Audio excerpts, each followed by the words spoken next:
नमस्कार, स्वागत है आपका खास मुलाकात में। मैं हूं अभिषेक शुक्ल। खास मुलाकात में हमारे साथ आज एक ऐसे पॉलिटिशियन हैं जो कि एक्सीडेंटली, उनका कहना है, राजनीति में आ गए। अब तक राजनीति में उनका ना कोई पारिवारिक पृष्ठभूमि रही है, ना ही बचपन में या जवानी में उन्होंने सोचा था कि कोई राजनीति में मुकाम हासिल करना है। छात्र नेता के तौर पर शुरुआत की और एक बड़े चर्चित चेहरे के तौर पर महापौर बन गए हों। राजधानी रायपुर के सबसे युवा महापौर का उन्होंने खिताब भी हासिल कर लिया है। और सबसे ख़ास बात है, आज जब हम इंटरव्यू कर रहे हैं तो 1 साल उनके शपथ ग्रहण करने को आज ही के दिन पूरे हो रहे हैं। बहुत सारी बातें करते हैं। सबसे चर्चित चेहरे कहा जाए छत्तीसगढ़ के महापौर में एजाज ढेबर जी से। एजाज जी, बहुत बहुत स्वागत है आपका। पहले तो बहुत सारी शुभकामनाएँ। पिछली बार आज ही के दिन हमने आपको शपथ लेते देखा था। बहुत सारी उम्मीदें भी लोगों ने आपसे लगा रखी थी। हम बहुत सारी चर्चाएं करेंगे, किस तरीके से, कितनी उम्मीदों पर आप खरे उतर पाए हैं और क्या आपकी योजनाएं हैं।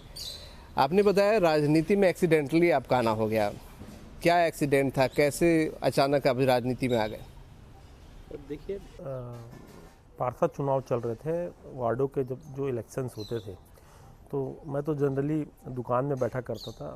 जूतों की शॉप हुआ करती थी मेरी, जी वॉक करके। मैं तो दुकान में बैठा करता था और क्योंकि वार्डों में इलेक्शन चल रहे थे और जस्ट मेरे घर के बाजू कार्यालय बन गया था, तो उस कार्यालय में वकील पहलवान, जो कि विद्या भैया के बहुत खास समर्थक कहलाते थे, वो भी बड़े चर्चित नाम थे, तो वो चुनाव लड़ रहे थे। तो वो 2-3 बार मेरे ब्रदर से कहा कि आपके कोई 2-3 भाई लोग मेरे को दो, मतलब मैं बहुत अकेला पड़ता हूँ, मतलब मेरे को थोड़ा सा प्रचार प्रसार में निकले। तो भैया ने मुझे कहा कि मेरे बड़े भाई ने कि यार वो बेचारे बोल रहे हैं और चुनाव लड़ रहे हैं और कांग्रेस पार्टी के हैं, तो तुम थोड़ा सा जाके यार उनकी मदद कर दो। तो मैं बस उनके बाद साथ जो उनको अपनी गाड़ी में बैठा के निकला घुमाने के लिए दौरों, मतलब वार्डों में। तो उसके बाद फिर जो निकला वो गाड़ी में 800 में, फिर आज तक के वापस से नहीं लौटा हूँ। आज तक मैं घूम ही रहा हूँ। मतलब फिर जो राजनीति में एंट्री हुई है उसके बाद से फिर कभी पलट के नहीं देखा। मतलब उसके बाद फिर ऐसा एक मतलब हमने अगर बहुत ज़्यादा वो देखा है, मतलब अच्छी चीज़ भी देखी, तो हमने बुरे दिन भी देखे। फिर ये भी आपको पता चला कि एक जगी मर्डर हुआ। फिर वो जगी मर्डर में भी मतलब हम लोगों की फैमिली का नाम आया, भाई का नाम आया। भाई हमारे उसमें बहुत परेशान भी हुए, अंदर भी हुए। मगर उस समय भी हम लोग उतार चढ़ाव की राजनीति में भी हमने अपने कदम नहीं डगमगाए। हमने लगातार संघर्ष का तरह, जोगी जी हट गए, उसके बाद फिर दुनिया भर की कई सारी CBI जांच और ये, मगर कहीं पर भी राजनीति में बहुत ज़्यादा मुझे मतलब सब ये सोचे कि मेरा हर जगह किसी ना किसी क्रिमिनल रिकॉर्ड में मेरा इन्वॉल्वमेंट होगा। कई लोग प्रयास भी करें, मगर अच्छी बात ये रही कि मेरा किसी भी चीज़ में, कोई भी गलत कामों में मेरा कभी इन्वॉल्वमेंट नहीं रहा। मैं खाली राजनीति किया और काम लोगों के लिए किया। उसके बाद फिर मैं प्रदेश कांग्रेस कमेटी, मतलब महंत जी अध्यक्ष थे, फिर उनसे जुड़ गया। उसके बाद मुझे अच्छे से याद है कि फिर मैं यूथ कांग्रेस का महामंत्री बन गया। महामंत्री के बाद फिर मैं युवा इंटक फिर मुझे उसकी जवाबदारी दी गई। उस समय नंद कुमार पटेल जी स्टेट प्रेसिडेंट थे, तो उनके साथ भी मैंने बहुत अच्छे से काम किया, चारों तरफ अच्छा काम किया। फिर उसके बाद पटेल जी के साथ साथ फिर भूपेश बघेल जी PCC प्रेसिडेंट बन गए। तो जितना भी दौर रहा, पूरा संघर्षों का दौर रहा। लगातार फिर हम काम भी करते रहा। उसके बाद फिर मैं आपको पता है कि बैजनाथ पारा में मैं पार्षद टिकट दिलवाता था, एक अफरोज अंजुम करके एक लड़का, तो मैंने उसको दिला के जिताया था। फिर मैं एक बार टिकट उसको दिलवाने के लिए मैं गया, किसी दूसरे को टिकट दिलाने गया, तो भूपेश बघेल जी ने इस बार बोले हम तुम्हारे कहने टिकट नहीं देंगे, इस बार चुनाव तुमको लड़ना है। मैं बोला भैया पार्षद तो चुनाव मैं नहीं लड़ूंगा, पार्षद चुनाव मैंने कभी लड़ा नहीं और मैंने तो अभी तक लड़वाया। तो बोले नहीं, तुमको लड़ना पड़ेगा। क्यों, तुम डरते हो क्या? और जब इतने बड़े नेता बनते हो तो क्यों नहीं लड़ते चुनाव? इस तरीके से मुझे डरा के बोला नहीं, हम डरते तो नहीं, आप टिकट दो हमें। तो फिर मैंने पार्षद चुनाव लड़ा। उस समय फिर 1600 वोट से मैंने चुनाव जीता। आपने संघर्ष के दिनों की बात बताई यहाँ पर। आपने बताया कि बहुत सी चीज़ों पे नाम भी आया और शायद लोग जानना भी आपसे चाह रहे होंगे। इतनी परेशानी के बाद आपने कहा कि राजनीति में एक्सीडेंटली एंट्री हुई थी। क्या मन हुआ कभी कि यार राजनीति छोड़ दी जाए? इतनी परेशानी बिना मतलब के आ रही है, बदनाम किया जा रहा है। देखिए, मेरी जो परिवार की वो है, मतलब मेरी पारिवारिक जो पृष्ठभूमि है वो पूरी तरीके से उद्योग से जुड़ी हुई है, व्यापार से जुड़ी हुई है, बिल्डिंग से जुड़ी हुई है, बिल्डर से भाई लोग, उद्योगपति भी हैं। तो सबके अपने भाई लोगों के अलग अलग प्रोजेक्ट रहते हैं, मगर मुझे ऐसा लगा कि मुझे कुछ हट के काम करना है। और शुरू से ही एक जो सेवा भावना जो मन में जो थी कि नहीं, लोगों के लिए सेवा करना है। और स्वाभाविक मुझे ऐसा लगता था कि अगर दिन में किसी 2 लोगों का अच्छा काम कर लो और रात में सोते वक्त 2 अच्छा काम करो, ये सोचो, तो एक नींद का जो एहसास रहता है ना, वो बहुत अच्छा रहता है। तो ये मुझे हमेशा ऐसा लगता था कि मैं कोई अच्छा काम करूं, कुछ लोगों के लिए, लोगों की जनता के बीच में काम करूं। और जब पार्षद बनने के बाद जब मैं इन लोगों के जो बहुत गरीब तबके के लोग हैं, जो बहुत जिनको कोई पूछता नहीं, तो उनमें जब मैं जाके काम करने लगा तो मेरे को बहुत अच्छा अनुभव लगा और मुझे ऐसा लगा कि नहीं, मैं कोई अच्छा काम कर रहा हूँ। तो मैंने पार्षद के रूप में भी मैंने ऐसे अच्छे काम किए। मैंने पहली बार जो सामुदायिक भवनों को मैंने पूरा अलग अलग तरीके से निर्माण करवाया, AC वो करवाया। पहली बार मैंने बकाया POP ये वो बड़े तामझाम करके मैंने बहुत अच्छे सामुदायिक भवन बनाए। एक हनुमान नगर हमारी एक बड़ी सोसाइटी है, तो वहाँ पर कमिश्नर साहब से लेकर उस समय बंसल साहब कमिश्नर हमारे हुआ करते थे और महापौर प्रमोद दुबे जी हुआ करते थे। तो ये लोग अभी जब दोनों तरफ इतना मतलब समझो 10-10 फीट का पूरा कचरा, इतना बड़ा वहाँ पर कचरों का पूरा ढेर बन जाता था, पूरा एक प्रकार से डंपिंग जोन बन गया था। मैंने भी बहुत प्रयास किया, बोला, दंड लगाया। फिर बाद में मेरे दिमाग में आया कि ये इससे बात नहीं बनेगी, इसके लिए कुछ नया करना चाहिए और उसमें अपने को गांधीगिरी करना चाहिए, गांधी जी की कोई वो करना चाहिए कि जब आदमी मारते नहीं तो प्यार से ही आदमी वो कर ले। फिर हमने सबको वहाँ एक गुलाब का फूल देने चालू किया, जो भी आता था कचरा डालने, फिर उसको हम गुलाब का फूल देते थे, ये पकड़ो। तो लगातार जो हमारे करीब उस समय 1400-1500 गुलाब फूल हमारे गए। मगर अच्छी बात ये रही कि वो 2-3 दिन में लोगों की आने की जो संख्या, कचरा डालने की संख्या कम होते गई। फिर एक दिन ऐसा आया 15-17 दिन के बाद कि पूरे लोग कचरा आना फिर बंद हो गया। मतलब वो हमने दोनों तरफ वहाँ पर वो सफलता हमने पाई। तो इसको हमारे जो कमिश्नर साहब थे उस समय और उसको ये लोग ने बहुत अप्रिशिएट किया। 2021 आ गया, कुछ नए साल में भी आपने सोचा है कि राजधानी को रैंक में ऊपर कैसे लाएं, स्वच्छता, कुछ नया इनोवेशन, कुछ गांधीगिरी? देखिए हम लोग 121 से हम लोग ने 21 नंबर पायदान पे तो हम लोग पहुँच गए। 21 नंबर के पायदान पे तो अभी हम लोग हैं। और जहाँ तक कि रायपुर की बात है, तो मुझे ऐसा लगता है कि रायपुर शहर में जनता अपने अधिकारों को तो जानती है, मगर अभी हमारी रायपुर की शहर की जनता को हमारे कर्तव्यों को भी जानना बहुत ज़रूरी है। और जब तक कि इस भागीदारी में इंदौर क्यों फर्स्ट आता है, क्यों बाकी जो हमारे जो शहर हैं, सूरत, इंदौर, ये सब क्यों फर्स्ट आते हैं, उसके पीछे एक रीज़न है। वहाँ जनता इतना जागरूक है, इतनी जागरूक है कि अगर रायपुर वहाँ पर नगर निगम नहीं आता, नगर निगम साफ नहीं करता, तो वो जनता ही वहाँ से उनसे लड़ना चालू कर देती। वो किसी महापौर और किसी पार्षद के इंतजार नहीं करते। तो जनता की जवाबदारी बहुत बड़ी है और हमारे तरफ से जितना बनता है, जिस तरीके से अभी हमने रायपुर में काम किया, आपको पता है कि मैं बनते साथ सबसे पहले महापौर सेल का मैंने गठन किया, जिसमें आज के तौर पे 2 घंटे के अंदर आपकी घर की सफाई हो जा रही है, फॉगिंग हो जा रही है, आपके चूना डल जा रहा है, ब्लीचिंग डल जा रही है। तो ये हम लोग रायपुर के लिए, स्वच्छता के लिए हम लोग काम कर रहे हैं। मुझे ऐसा लगता है कि हम लोग अभी स्वच्छता में पीछे भी क्यों हटे, उसके पीछे एक बहुत बड़ा कारण ये भी है कि हमारी जो प्रोसेसिंग प्लांट था, आपको पता है, जिसमें कचरे से खाद बनाना, तो वो हमारा चालू हो गया है पूरे तरीके से। अभी हम उसमें खाद बना रहे हैं और वो खाद बहुत बड़ी मात्रा में बिक भी रहा है। तो मुझे ऐसा लगता है कि ये सब होने से अब रायपुर में टॉप 5 में आने से देश में रायपुर को अब कोई नहीं रोक सकता। किस तरीके का सहयोग रायपुर की जनता से आप चाहते हैं? देखिए, रायपुर की जनता से मेरी अपील भी है और एक निवेदन भी है कि हम लोग सफाई अपने घर पे करते हैं, वही अगर कोई बाहर में कचरा डालता तो हम वहाँ मुक्त बधिर बन के ऐसा करके खड़े रहते हैं। ऐसा मुक्त बनने की ज़रूरत नहीं। अगर कोई डालता है तो आप बिल्कुल उसको टोकें, कोई थूकता है उसको आप देखते रहते हैं, बाहर आप खुद लाके कचरा फेंकते हैं। आप जब तक कि ये रोका टोकी अच्छे से मच जाएगा ना, अब लोगों में ये जागरूकता आ जाएगी कि नहीं कचरा मत फेंक, कोई चलते चलते सड़क से ही कोई ऐसा फेंक दे रहा है, कोई अपनी गाड़ी का कांच खोल के फेंक दे रहा है, तो इसमें जब जिस दिन अच्छे से, क्यों फॉरेन में क्यों इतनी क्लीन होती है, क्यों हम लोग बाहर में ऐसा लगता है कि पेरिस में जाओ, लंदन में जाओ तो हमको साफ सड़क साफ, वहाँ के लोग जागरूक हैं। तो ये चीज़ जब तक रायपुर में ये वाली भावना नहीं आएगी, जब तक कि ये इस चीज़ की अगर जब तक के लोगों में जागरूकता नहीं आएगी, तब तक रायपुर को मैं महापौर, कमिश्नर, ZHO, जोन कमिश्नर, सभापति, पार्षद, MIC ये कुछ नहीं कर सकते जब तक के जनता का परस्पर सफाई में सहयोग नहीं मिलेगा, जब तक के शहर की जनता अच्छे से किसी को रोको टोको नहीं करेगी, जब तक के ये वाली भूमिका नहीं निभाएगा। और जिस दिन ये भूमिका ये निभाने लग गया रायपुर के लोगों को रोक के बोलने लगा कि नहीं तुम गलत कर रहे हो, डस्टबिन में डालो, तो मुझे ऐसा लगता है कि कहीं ना कहीं रायपुर अच्छी स्थिति में आएगा और जो हम बाहर की कंट्री की बात करते हैं वो हमको हमारे शहर में देखने को मिलेगा। जनता को जागरूक करने के अलावा आपको क्या लगता है और क्या चीज़ें आपको करनी है अभी यहाँ पर राजधानी में, खासकर इस साल के अगर टारगेट की बात करूँ मैं? देखिए, रायपुर शहर में पिछले 1 साल में तो दिखा आपको बुनियादी काम, और हमने उसको करके भी दिखाया बुनियादी काम।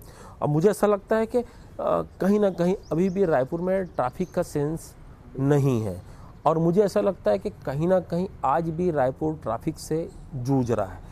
आज मुझे अगर जयस्तंभ में जाना है, आज मुझे पंडरी जाना है, तो मुझे पहले 4 बार सोचना पड़ता है कि मेरे को वहाँ 1 घंटे का टाइम निकाल के जाना पड़ेगा, क्योंकि ट्रैफिक मेरे को रास्ते में बहुत मिलने वाला है। तो मुझे ऐसा लगता है कि हम सबसे पहले जो हमारा ये जो हमारा साल रहेगा 1 साल, ये पूरा हम ट्रैफिक और ये जो यातायात का जो लोगों में जागरूकता लाने के लिए ये हमारा पूरा 1 साल रहेगा। उसके अलावा जो सबसे बड़ी समस्या है हमारा जो बस स्टैंड है, यहाँ का जो बस स्टैंड है, ये पूरा उठ के ट्रांसफ़र होकर भाटा गाँव चले जाएगा। तो मुझे ऐसा लगता है कि जब ये 3-4 चीज़ बड़ी हो जाएगी, मल्टी लेवल पार्किंग जो हमारा चालू होने वाला है, ये सब अगर चीज़ चालू हो गई तो मुझे लगता है कि कहीं ना कहीं हमारी ट्रैफिक, ये मल्टी लेवल पार्किंग एक बड़ी समस्या ट्रैफिक की है, उसका कारण पार्किंग है, आपने सही कहा। ये सवाल बहुत समय से मेरे दिमाग में भी है। मैंने पार्किंग के लिए रोड चौड़ी करते देखा है कि रोड चौड़ीकरण के लिए बहुत सारे पेड़ भी पहले काट दिए गए सालों से। रोड तो चौड़ी नहीं हुई, पार्किंग हो गई वहाँ पर। कॉम्प्लेक्सेस बहुत सारे, जो मेन रोड की हम बात कर लें, जयस्तंभ के आसपास की बात कर लें, वहाँ पर अभी भी रोड में गाड़ियाँ खड़ी रहती हैं। ये मल्टी लेवल पार्किंग वहाँ भी बनी हुई है जयस्तंभ के पास। देखिए, मेरी एक आदत है कि अगर कोई बात सच होती तो उसको मैं स्वीकार कर लेता हूँ, जो मेरी गलती होती है उसको स्वीकार कर लेता हूँ। ये बात एकदम आप सत्य बोल रहे हैं और आपकी बात से मैं 100% आपसे मैं मुखाफी हूँ और एकदम आप सही बोल रहे हैं कि अगर जब मल्टी लेवल पार्किंग वहाँ पर बना हुआ है, मल्टी लेवल पार्किंग उसके लिए बनाई गई है जिसकी दुकानें मालिया रोड में और उस जयस्तंभ चौक के बीच में है। ये लोग अगर गाड़ी लाके वहाँ अपनी पार्किंग करते हैं, इनको देखा देखी जो इनके कस्टमर्स आते हैं, यह भी गाड़ी अगर वहाँ पार्किंग करते हैं, तो मुझे ऐसा लगता है कि कहीं ना कहीं हम इसमें अभी कामयाब पूरी तरीके से नहीं हुए। और हम लोग इसमें बोलते हैं अभी ये चीज़ करने में, क्योंकि इसमें मुझे ऐसा लगता है कि हमें प्रशासन का भी सहयोग लगेगा, हमें ट्रैफिक जो पुलिस है उसका भी सहयोग लगेगा, हमें रायपुर SP साहब का भी सहयोग लगेगा। तो ये जब सब अगर हम लोग कर लेंगे तो मुझे ऐसा लगता है कि अभी हम लोग इसमें असफल है। अभी हम लोग वहाँ की ट्रैफिक को व्यवस्था सुधारने में हमारी मल्टी लेवल पार्किंग जो 5 माले की है वो 1 माला भी नहीं भरता, इसमें अभी हम लोग असफल हैं। मगर आपके माध्यम से आपने अच्छा वो किया, मगर हम लोग अब जब काम चालू कर रहे हैं तो ये ज़रूर आपको देखने को मिलेगा कि पूरी मल्टी लेवल अभी जब हम लोग काम चालू करेंगे यातायात उसके लिए पार्किंग की सुविधा के लिए, तो आप देखना 4-5 माला पूरी तरीके से गाड़ियों का भरा रहेगा। पिछले 2 महापौर भी आप ही की पार्टी के थे कहा जाता है, इसीलिए कोई सवाल जब उठता है तो कहा जाता है कि इससे पहले भी तो आप ही की पार्टी के महापौर थे, क्या वो नहीं कर पाए जो आप करना चाहते हैं? महापौर तो हमारे थे, इस बात को मैं स्वीकार करता हूँ, मगर भूपेश बघेल जी CM नहीं थे ना। तो अगर भूपेश बघेल जी CM होते तो शायद मुझे ऐसा लगता है कि जो रायपुर की कल्पना मैं कर रहा हूँ, आप कर रहे हैं, पूरे रायपुर के वासी जो देख रहे हैं, तो वो कल्पना मेरे ख्याल से पिछले 15 साल में पहले हो जाती, जब सरकार अगर कांग्रेस पार्टी की रहती और CM भूपेश बघेल रहते। तो मुझे आपने अच्छा कहा, याद है 10 तारीख पिछले साल आपने शपथ के बाद बजट की एक मांग की थी मन से।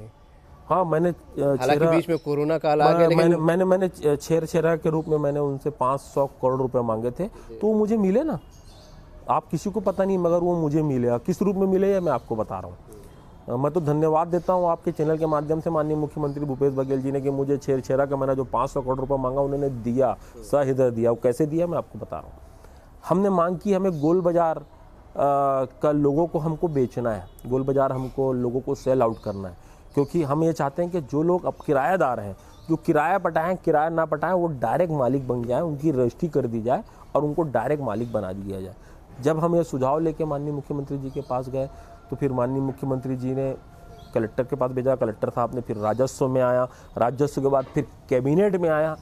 कैबिनेट की बैठक में 1-1.5 घंटा 2 घंटा उसमें डिस्कस चला और फिर डिस्कस के पास फिर यह फैसला हुआ कि 1 रुपये की रेट में यह गोल बाजार रायपुर नगर निगम को दिया जाता है।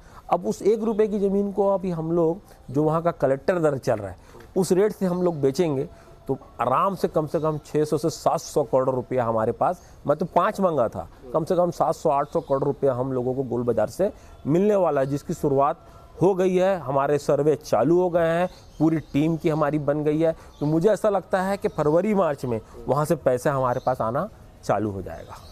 थोड़ा पीछे चलते हैं। महापौर जब बनने वाले थे इस बार, क्योंकि अप्रत्यक्ष तरीके से चुनाव हुआ था निगम में, बहुत सारे लोग दौड़ में थे, हालांकि आपका नाम सबसे ऊपर उस समय भी चल रहा था और मुझे याद है कि नाम तो शायद लोगों के जहन में आ गया था, लेकिन घोषित जब हुआ किस तरीके का वो प्रोसेस था? कहा जाता है कि सीएम साहब खासा आपको पसंद करते हैं, वो चाहते थे कि कोई युवा महापौर बने। देखिए, सीएम साहब ने मेरी जब वो प्रदेश अध्यक्ष रूप में उन्होंने मेरी काबिलियत देखी, मैंने किस तरीके से रोडों में मैंने संघर्ष किया, और ऐसे कोई ख़ास बात ऐसा नहीं कि हम बहुत सीएम साहब के मैं खास हूँ इसलिए मैं मतलब महापौर बन गया। सीएम साहब ने मुझे संघर्ष करते हुए देखा और मतलब कांग्रेस पार्टी में मेरा जब भी कोई बड़े आंदोलन हुए हमारी बहुत बड़ी भूमिका रही। 24 केस अगर मेरे ऊपर अगर बने हुए हैं तो मैं कुछ तो संघर्ष किया होऊंगा, कुछ तो आंदोलन किया होऊंगा। तो कहीं ना कहीं मैं ये जरूर है कि भूपेश बघेल जी सीएम साहब का बहुत बड़ा आशीर्वाद मुझे रूप में मुझे मिला है, मगर मैं आशीर्वाद अपनी जनता के में मानता हूँ, जिसने छत्तीसगढ़ में सबसे ज़्यादा वोटों से मुझे जिताया। आज रिकॉर्ड है, जिससे विधानसभा विधायक लोग जीतते हैं उतने वोट से मैं जीता हूँ। 4890 वोट से अगर मैं जीता हूँ तो कि ये जीत छोटी मोटी नहीं है। पॉलिटिक्स में तो आप काफ़ी बिजी हो गए और लोग पसंद भी कर रहे हैं, बहुत सारे इनोवेशन भी हैं, लेकिन जैसा कि आपने कहा कि पॉलिटिकल बैकग्राउंड आपका नहीं है, तो परिवार क्या आपकी इन काम और व्यस्तताओं को समझ पाता है? किस तरीके का सहयोग परिवार से होता है? आप परिवार को कितना समय दे पाते हैं? परिवार तो समझ जाओ एज ए ब्रदर, लोग तो पूरे परिवार को मेरे संभाल लेते हैं। मेरे भाई लोग मेरे लिए भगवान हैं। पिताजी के जाने के बाद उन्होंने जिस तरीके से, क्योंकि मैं घर का सबसे छोटा बच्चा हूँ, तो जिस तरीके से उन्होंने मुझे प्यार दिया, कभी भी मुझे अपने पिताजी की कभी कमी नहीं हुई। जिस तरीके से मेरे भाई लोग ने मुझे प्यार दिया, आज तक मुझे ऐसा लगा नहीं कि मेरे पापा नहीं हैं। और दूसरी बात यह है कि मुझे पत्नी का और मेरी एक बेटी है, वो लोग का भी मुझे भरपूर सहयोग मिला। मगर मैं जब से महापौर बना हूँ मुझे ऐसा लगा कि अब यह परिवार नहीं, रायपुर शहर मेरा परिवार है। रायपुर की पूरी जो 20 लाख जनता है, मैं अब वहाँ का मुखिया हूँ, क्योंकि शहर का प्रथम व्यक्ति हूँ। तो मैं अब रायपुर के बारे में ज़्यादा सोचता हूँ, ज़्यादा विचार करता हूँ, और आप देखेंगे लगातार मैं कुछ ना तो कुछ शहर के लिए सोचते ही रहता हूँ कि शहर मेरा कैसे अच्छा हो जाए। मैंने एक और बात कही थी कि मैंने मच्छरों के लिए, मैंने उन्मूलन के लिए मैं बहुत बड़ा काम करूँगा, आज ही के दिन मैंने कहा था।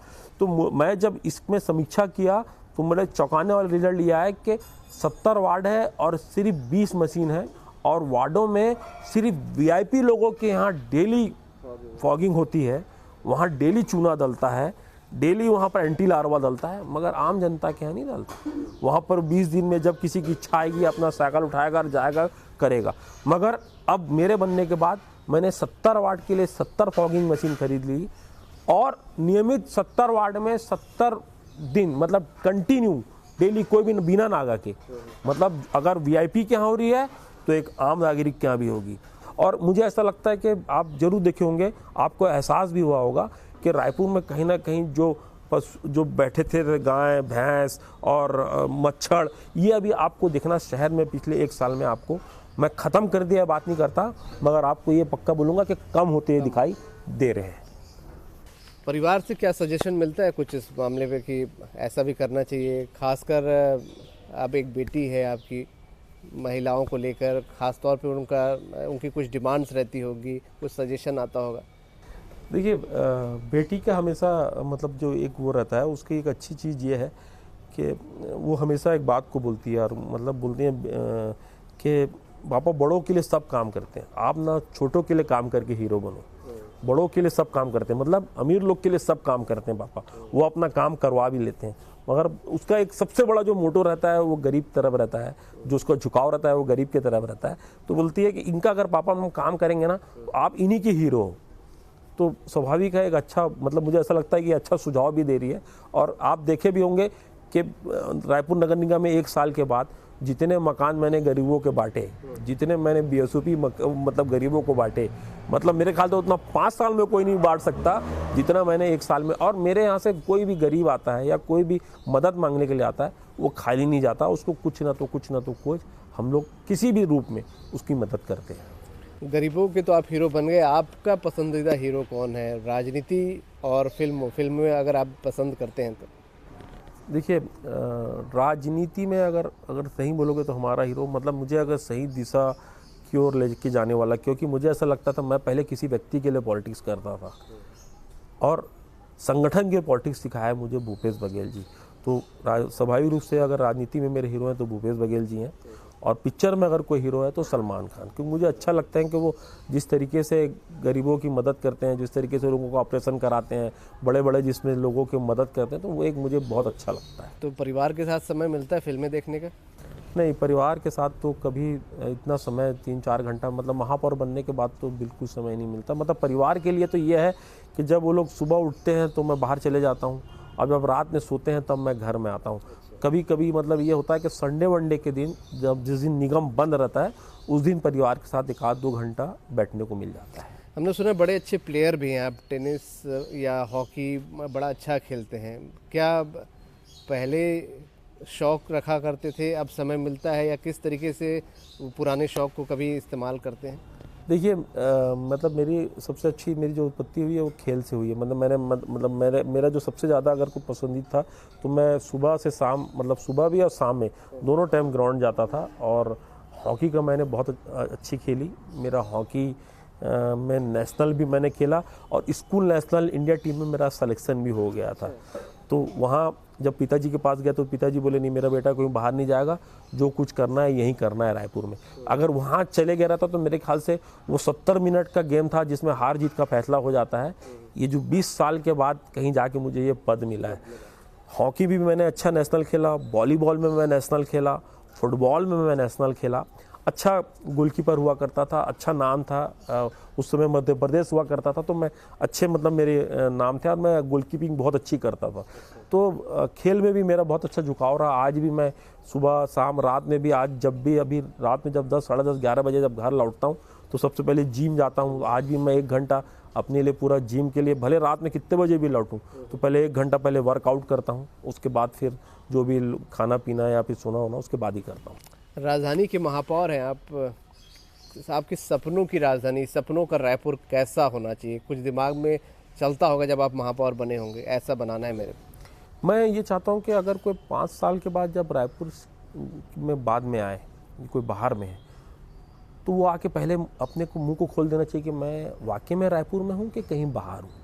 एक तो मैं ऐसा रायपुर चाहता हूँ, दूसरा मैं ऐसा व्यवस्थित रायपुर चाहता हूँ जो पूरे तरीके से अगर आया है तो पूरी चारों तरफ पार्किंग की व्यवस्था हो, व्यवस्थित पूरे तरीके से बाजार हो, हर आदमी अपनी अपनी जगह में, जहाँ जहाँ उसकी जगह का निर्धारण है उस जगह में बैठ के वो व्यापार करे। अगर हम रोड से गुजरे तो हमें एक भी प्रकार का कोई कागज़ का एक टुकड़ा नहीं मिलना चाहिए, एक धूल नहीं मिलना चाहिए। आदमी अगर चले तो रात में उसको कहीं मच्छर, कहीं पशु, कहीं पर भी कोई गाय भैंस, इस तरीके का कोई नहीं, मतलब अगर कोई आए तो उसको ऐसा लगना चाहिए कि मैं वाकई में, उसको तरह तरह का, जिस चौक में जाए उसको लगना चाहिए कि अरे मैं वाकई में किसी नई जगह आ गया हूँ, मतलब मेरा शहर नहीं है। इस तरीके की शहर की मैं कल्पना करता हूँ, और मैं रायपुर की जनता को विश्वास दिलाता हूँ कि जिस तरीके से हमारी सोच है, जिस तरीके से हम लोग कामयाब हो, मतलब जिस तरीके से हम लोग काम कर रहे हैं, हम कहीं ना कहीं ये कामयाब रायपुर को करके दिखाएंगे। और जो हमारे सपने हैं, जो मैं सपने देखता हूँ खुली आंखों से, ये सब रायपुर को देखने को मिलेगा, ये मेरा पूरा विश्वास है। एक अभी हाल ही में योजना आप लोगों ने लॉन्च की है, शहरी सरकार आपके द्वार, किस तरीके की ये योजना है, क्या मकसद है? सबसे खास बात ये रहेगी, जो सबसे विशेष बात रहेगी, सबसे आकर्षक का केंद्र भी रहेगा, और अभी किसी देश में नहीं हुआ, हमारे भारत देश में, वो हम करने जा रहे हैं रायपुर नगर निगम में, कि कोई भी कर्मचारी, चपरासी से लेकर कमिश्नर साहब तक, महापौर से लेकर पार्षद तक के, कोई भी सरकारी गाड़ी का उपयोग नहीं करेगा। सभी लोग साइकिल में रायपुर नगर निगम आएंगे और साइकिल से फिर बस जाएगी।